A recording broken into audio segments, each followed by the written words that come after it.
Do you ever wish you pursued a different career, or went back to school, or said yes to that trip you said no to? It's completely normal to look back and wonder what if. Regrets, both small and big, happen at every stage of life and can center around work, relationships, major life decisions, and more. Some people may regret breaking up with a partner, while others regret getting back together. It's an emotion that causes some amount of pain. And the pain is the stomach churning feeling that we get when we look backward and say, oh, if only I hadn't made that decision, if only I hadn't taken that course, if only I hadn't not done that thing. And it's unpleasant, but it's also instructive. That's Daniel Pink, an American writer based in Washington, D.C. Pink holds a law degree from Yale Law School and worked in politics and economic policy during his early career. In the 1990s, he was the chief speechwriter for Vice President Al Gore. Since then, he's continued writing but dabbles in several subjects. For a man who's accomplished so much in life, you'd think he'd have no regrets. But Pink says everyone has something they would change if they could go back. The only people who don't have regrets are 5-year-olds, people with brain damage, and sociopaths. The rest of us have regrets. It's one of the most common emotions that human beings experience.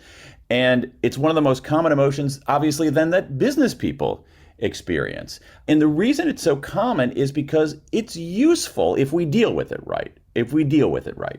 But some people explicitly choose not to deal with it. In recent years, there's been a growing philosophy around the mantra of no regrets. This mindset pushes continuous positivity, and the main idea is to keep moving forward and never look back. While some may embrace this kind of overly positive thinking, Pink thinks that people miss out on important life lessons if they never confront past mistakes. Regret instructs, regret clarifies, regret points the way. And so a business leader who says, I have no regrets, is also a business leader saying, I don't learn anything. I'm not willing to improve. And that's why it's dangerous. Now, the key here, though, just to be fair, is that when we think about our regrets, we should not ignore them. That leads to delusion. But we shouldn't wallow in them either. We should confront them. And one of the things that bugs me about this no regrets philosophy, particularly in business, is that it is a false display of courage. We think that no regrets is a sign of how courageous we are, and it's not. Courage is staring your regrets in the eye and doing something about them. Recognizing these failures is the first step.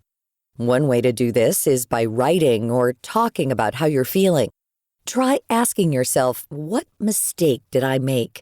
Why did I make that decision? And what thoughts are going through my head? The physical action of writing or talking to someone can help turn abstract emotions into something more concrete. This process of reflection also shows others a different side of you and that you're capable of growth. We believe that when we disclose our mistakes or our vulnerabilities, people will think less of us. And there's 30 years of science telling us that's wrong. That in general, not in all cases, but in general, much more often than we think, when we disclose our vulnerabilities, people think more of us. They admire our genuine courage and they empathize with us. From there, take this experience and turn it into a teaching lesson. Is it possible to fix the situation? If not, how can you learn from this mistake? Was it action or inaction that led you to feel this way? This type of reflection helps steer people away from making the same mistake twice. Pink himself wrote down a list of some of his biggest missteps. When I looked at my mistakes and setbacks and failures, I found that a lot of them, and this might sound odd, but there really wasn't a lesson. It was just like, sometimes things don't work out. Sometimes there's randomness and bad luck and whatever, and that's life. However, there were other ones where the source of the screw up was so clearly me.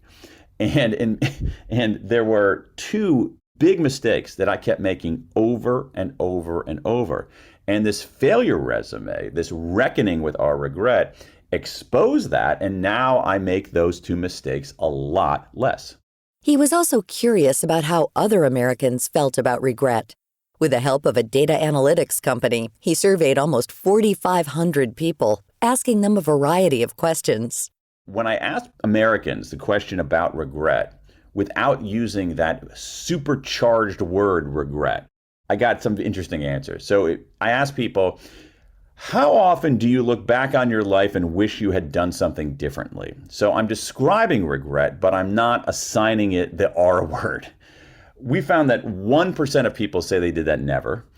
About 15%, 16% say they did it rarely. And 83% of Americans say, yeah, occasionally I do this. And actually about 40-something% said they did it a lot.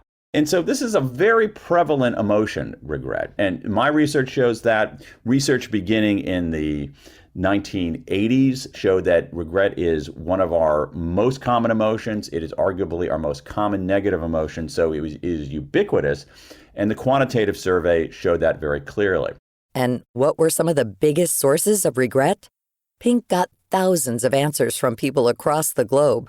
Many were similar, so he organized them into 4 distinct categories. The first focuses on foundation.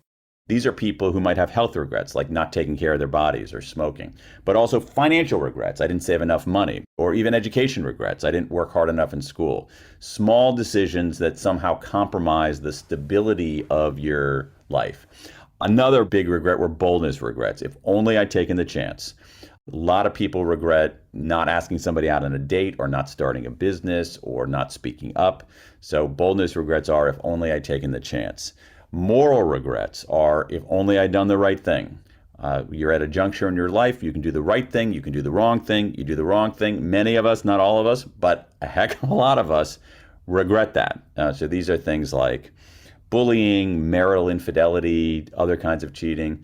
And then finally, we have connection regrets. This is if only I'd reached out. And these are these regrets that we were talking about earlier, of often of friendships and other relationships where the relationship drifts apart. People want to reach out. They think it's going to be awkward, so they don't do it. They think the other side's not going to care, so they don't do it. They drift further apart and they regret it.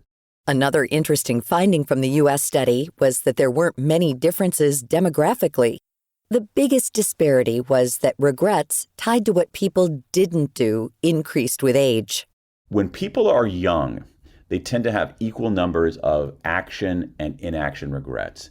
But as people age, inaction regrets take over. And I think it's because we can resolve some action regrets. We can, as we were talking about earlier, we can make amends, we can undo them, we can try to derive some sense from them. But inaction regrets gnaw at us for a very long time. And so the more we move on in our lives, the more that what really haunts us are regrets about what we didn't do.